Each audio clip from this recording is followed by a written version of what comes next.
అధ్యక్ష, మన్మోహన్ సింగ్ గారి కోసం ముఖ్యమంత్రి గారు ప్రవేశపెట్టిన తీర్మానానికి సంపూర్ణ మద్దతు తెలిపిన. విగ్రహాన్ని పెడుతున్నారు, సంతోషం, యూనివర్సిటీకి కూడా పేరు పెట్టండి అని సూచన ఇచ్చాము. అంతేకాదు మన్మోహన్ సింగ్ గారికి భారతరత్న ఇచ్చి తీరాల్సిందే, దానికోసం మీరు పెట్టిన తీర్మానానికి సంపూర్ణమైన మద్దతు తెలియజేస్తున్నా అని చెప్పాను. అదే క్రమంలో మన్మోహన్ సింగ్ గారికి తెలంగాణ రాష్ట్ర ఏర్పాటుకు మధ్య ఉన్నటువంటి అనుబంధాన్ని గుర్తు చేసుకునే ప్రయత్నం చేస్తున్నాను.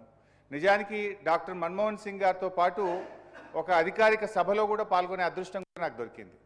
ఆ రోజు రాష్ట్రంలో రాజశేఖర రెడ్డి గారి క్యాబినెట్లో నేను మంత్రిగా ఉన్నాను. డాక్టర్ మన్మోహన్ సింగ్ గారు సభలో, గీతారెడ్డి గారు లేరు, గీతారెడ్డి గారు, దామోదర్ రాజనరసింహ గారు, మేమందరం కూడా మెదక్లో ఎస్సీ ఎస్టీలకు పట్టాలు పంచేటువంటి కార్యక్రమంలో మన్మోహన్ సింగ్ గారితో పాటు ఆ రోజు ఒక మంత్రిగా నేను వేదిక మీద పాల్పంచుకునే అదృష్టం కూడా నాకు దొరికింది. సో అట్లా డెఫినెట్గా వారితో ఉన్నటువంటి జ్ఞాపకాలు, వారితో ఉన్నటువంటి అనుబంధము, వారితో ఈ రాష్ట్రానికి మా పార్టీకి ఉండేటువంటి అనుబంధాన్ని చెప్పడం ఎట్లా తప్పవుతుంది అధ్యక్ష? మంచినే గుర్తు చేసే ప్రయత్నం చేసుకుంటున్నాం. వారికి ఆత్మశాంతి చేకూరాలి, వారికి ఇంకా మంచి గౌరవం దక్కాలి, చరిత్ర ఉన్నంతకాలం వారి పేరు నిలబడాలన్నదే మా ఆకాంక్ష అధ్యక్ష. అయితే అధ్యక్ష, ఆ రకంగా కేసీఆర్ గారు మరి ఆ పోర్ట్ఫోలియో వదులుకుంటే ఆ రోజు ప్రణబ్ ముఖర్జీ గారు తన ఆత్మకథ కూడా రాశారు. ది కోయలిషన్ ఇయర్స్ అని 10 సంవత్సరాల యూపీఏ పాలన మీద ప్రణబ్ ముఖర్జీ గారు ఒక బుక్ రాశారు అధ్యక్ష. తన బుక్లో కూడా ప్రస్తావించారు, మన్మోహన్ సింగ్ గారి క్యాబినెట్లో కేసీఆర్ గారు 10 సంవత్సరాల పాటు 6 నెలల పాటు శాఖ లేని మంత్రిగా ఉండడం అనేటువంటిది ఆ పుస్తకంలో కూడా ప్రణబ్ ముఖర్జీ గారు కూడా గుర్తు చేశారు అధ్యక్ష.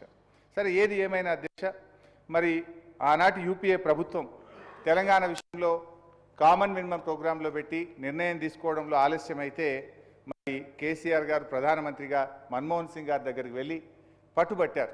ఇట్లా అయితే నేను క్యాబినెట్లో కొనసాగలేను, దయచేసి మీరు ఆలోచించండి అని బాగా ఒత్తిడి పెడితే ఆ రోజు ప్రధానమంత్రిగా మన్మోహన్ సింగ్ గారు ప్రణబ్ ముఖర్జీ కమిటీని వేశారు అధ్యక్ష. ప్రణబ్ ముఖర్జీ కమిటీని వేసి దేశంలో అన్ని రాజకీయ పార్టీలను ఒప్పించడానికి మీరు ప్రయత్నం చేయండి అని చెప్పి ప్రణబ్ ముఖర్జీ గారి మీద ఆ బాధ్యత పెట్టారు. అప్పుడు కేసీఆర్ గారు పోర్ట్ఫోలియో లేని మంత్రిగా ఉన్నారు కనుక ఒక్కొక్క పార్టీ దగ్గరికి వెళ్ళి దేశంలో 23 రాజకీయ పార్టీలను ఒప్పించి ఆ 23 రాజకీయ పార్టీల లేఖల్ని డాక్టర్ మన్మోహన్ సింగ్ గారి చేతిలో కేసీఆర్ గారు పెట్టారు. ప్రణబ్ ముఖర్జీ గారి కమిటీకి కూడా ఆ లేఖలు అందజేసినటువంటి విషయాన్ని కూడా నేను గుర్తు చేస్తున్నాను. ఒక సందర్భంలో ఇంకా 2 సంవత్సరాలు దాటింది, నిర్ణయం ముందుకు పోతలేదు అని చెప్పి కేసీఆర్ గారు ప్రధానమంత్రి దగ్గర టైం తీసుకొని అప్పటి మన టీఎన్జీఓ నాయకులు స్వామి గౌడ్ గారు, దేవి ప్రసాద్ గారు, విఠల్ గారు, జయశంకర్ గారు, ఇలా అందరితో కూడా మన్మోహన్ సింగ్ గారి దగ్గరికి వెళ్ళి తెలంగాణ రాష్ట్ర ఏర్పాటు ప్రక్రియను వేగవంతం చేయండి అని చెప్పిన సందర్భాలు కూడా ఉన్నాయి అధ్యక్ష. సో అట్లా మన్మోహన్ సింగ్ గారి క్యాబినెట్లో దాదాపు 2 సంవత్సరాల 4 నెలలు పనిచేసిన తర్వాత కేసీఆర్ గారు తెలంగాణ రాష్ట్ర ఏర్పాటు ప్రక్రియ ఆలస్యం అవుతుంటే రాజీనామా చేసి పదవి వదులుకొని కూడా బయటకు వచ్చిన విషయం కూడా గుర్తు చేసుకోండి. సభకు సహకరించండి. నేను స్పీకర్ గారి మీద స్వయాన కేసీఆర్ గారికి ఫోన్ చేసి సభకు రమ్మని నేను రిక్వెస్ట్ చేసిన. సరిగా ఆ అంశంలోకి పోతే మేము కూడా మాట్లాడాలి సార్. ఈ సభ ఏం గౌరవం ఇచ్చింది సార్? సభలో కేసీఆర్ గారు మాట్లాడుతున్నారండి. సభలాగా నడుస్తలేదు. మీ పిఎస్సి చైర్మన్ మీ ఇష్టం నిర్ణయం తీసుకున్నారు. కేసీఆర్ గారిని అడిగి ఆయన గౌరవం ఇచ్చి మీరు పిఎస్సి చైర్మన్ నిర్ణయం తీసుకున్నారా, లేదా శాసనసభ్యులు అనర్హత రేట్ విషయంలో మీరు నిర్ణయం తీసుకున్నారా? అట్లా మాట్లాడితే we can deviate, but I don't want to deviate. But నేను హరీష్ రావు గారిని కోరుతా ఉన్నాను.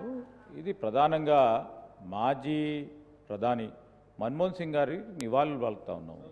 ఇది సీనియర్ లెజిస్లేటర్, నివాళులు పలుకుతా ఉన్నాం, సంతాపం తెలియాల్సిన ప్రధానమైన బాధ్యత. ఈ సందర్భంలో అవసరం లేని చర్చకు దారితీసే అధ్యక్ష, we will never be paying proper respects to the departed soul. I request honorable member who is also a senior member, who knows how to run the assembly, please try to restrict to the subject related to former prime minister. Conclude చేయండి హరీష్ రావు గారు. Right. With due respect and high regard to doctor Manmohan Singh and you sir.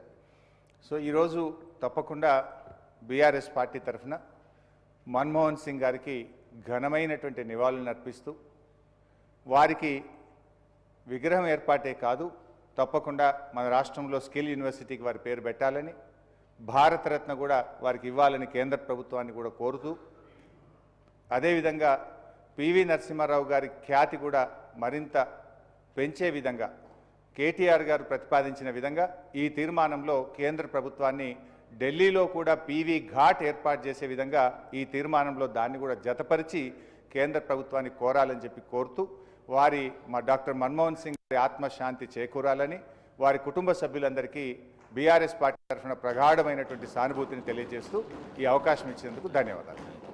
గౌరవ మంత్రివర్యులు సీతక్క. అధ్యక్ష, స్వర్గీయ doctor Manmohan Singh గారి మృతికి నివాళులర్పిస్తూ, రాజు మరణించే నొకతార రాలిపాయే, కవియు మరణించే నొకతార గగనమెక్కే, రాజు జీవించే రాతి విగ్రహములందు, సుకవి జీవించే ప్రజల నాలుకయందు.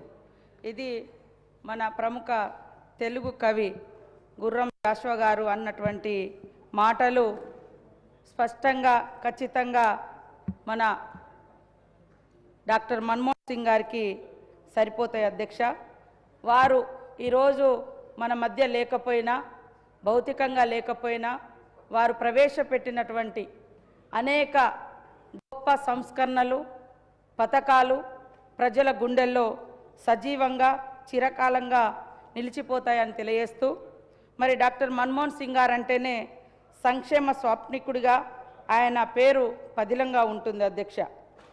ఆయన బాల్యం చూస్తే 5 నెలల వయసులోనే తల్లిని కోల్పోయి మరి ఎన్నో కష్టాలు ఇబ్బందులను ఎదుర్కొని 5 దశాబ్దాలుగా అప్రతిహతంగా వివిధ దశల్లో వివిధ రంగాలలో భారతదేశానికి సేవలు అందించి భారతదేశం యొక్క ఔన్నత్యాన్ని, గొప్పతనాన్ని ప్రపంచ